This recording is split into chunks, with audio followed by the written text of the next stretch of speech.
No problem. So this is the Combat Station. I'm your host, Ty Matthews, and today we have a special guest, Jez Smith. How are you doing, Jez? I'm all good, mate. How are you? I'm living the life right now. So Good stuff. anyway, I was going to ask, how's your camp been going leading up to this fight with Brad Rea? Yeah, camp's been going great. At the end of the day, a lot of people might think that I've taken this fight on like 12 days notice or something like that. Because obviously, I see that he didn't have an opponent, so I offered him my services on Twitter and said, I'm happy to fight and I'm ready to fight. And within hours the fight got matched. So yeah, other than that, since my last fight about 7 weeks ago, I was straight back in the gym working hard, keeping my weight down and waiting for, I knew waiting for an opportunity, I said, but I knew something would end up coming up. But you just got to be ready. What have you been working on in this camp for this fight? What have you been working on? What tools have you been using, trying to improve for them? Well, I'm not gonna give away a lot, before the fight, Fair but enough. just gonna be a big performance on Saturday and something Bradley better be ready for. How do you feel being the underdog going into this fight? Does that affect you at all, or would you embrace that? No, not at all. Yeah, I embrace it. It doesn't bother me. With a lot of my fights, you can see I've gone in as the underdog. Even when I boxed Ben Rydens on the Sky Sports show, it was 3-0. I went in as the underdog. It doesn't faze me at all. I'm excited to be part of this huge show in Newcastle, and on the Saturday I'm going to put on a big performance and come out with a W.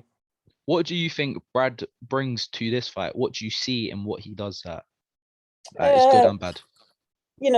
Bradley's game. You can see he's a game fighter. It doesn't really matter what Bradley does on Saturday, whether he boxes. If he boxes, I'll just walk him down and beat him up. If he stands there and fights with me, then he'll get knocked out. No disrespect to Bradley, I just think I'm a better all round fighter than him. A lot of people might say he's a lot bigger than me, but that don't faze me at all. I'm really looking forward to getting in there and getting the job done on Saturday. I think I think for Bradley it might be I know obviously he needs to step up in opponents, things like that. I think it's a step too far for him.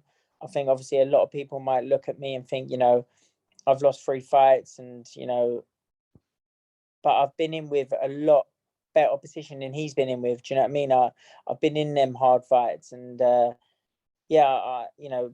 fighting Bradley on Saturday is just another exciting fight that I'm ready to put on for the Newcastle fans. If you get the win here, what do you see in your future? Do you see maybe a British title fight, or what would you like? I'll leave that down to my management. For me, it's all about getting the win and then moving. It'd be nice to, either get, to be seen more on televised shows with these big promoters, or, obviously, ideally, I want a title fight. That's the main thing for me. British title, yeah, be lovely. English title, any sort of belt. To be fair, I believe now. I've been pro 5-6 years now, so I'm ready to be, and I'm maturing better and better. I'm getting better and better as a good fighter, and you can see with every fight that I've had, the performance are getting better and better. So for me, it's about moving on now, picking up some belts, and kicking on with my career. Any other fights on this card you are excited for though after your one? I think the whole show is exciting. You've obviously got Hughie Fury on it, which should be a great fight, and you got Savannah Marshall, who's super talented, and obviously Ritson and a few others, and obviously I just see Chris Eubanks been added, so it's a cracking show to be a part of, and especially with, I know how mad these Newcastle fans are going to be, so yeah, I'm excited for the crowds, and yeah, it's going to be a good night. Did you watch Anthony Joshua Alexander Usyk? Yes, I did watch it. Now, there apparently is going to be a rematch in March. I was going to ask you for your prediction on that fight. I think Anthony Joshua needs to adjust a few things. He didn't look like the same fighter in there as he's been in previous performances. I didn't really understand what he was doing in there. So we'll see. I don't predictions. I don't know unless he can adjust things. I can only see Alexander Usyk beating him again. After this fight, when would you like to get back in there? Would you like maybe a rest, depending on how the fight goes, or do you want to get in here before the end of the year? Ideally for me, I'd like to fight before the end of the year. You know, little few days out of the gym. You know, maybe 3 or 4 days, and just to rest and thingy, and then I want to be straight back in there, ticking over, and then get myself another fight day. Well, this has been a quick interview, but I just want to ask one more thing. Go on, mate. What is your exact prediction for the fight? Do you believe it'll be a knockout? Do you believe decision? Tell the people what you believe is going to happen here.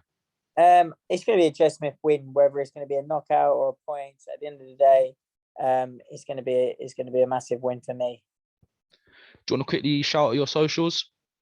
No, just thank you to everyone, and thank you to all my sponsors that helped me out, and yeah, thank you too for giving me your time, and yeah, appreciate everyone tuning in on Saturday, and make sure you don't miss the fight. It's going to be exciting, mate. Best of luck, rooting for you, and hopefully we can get you on in the future after this fight at some point.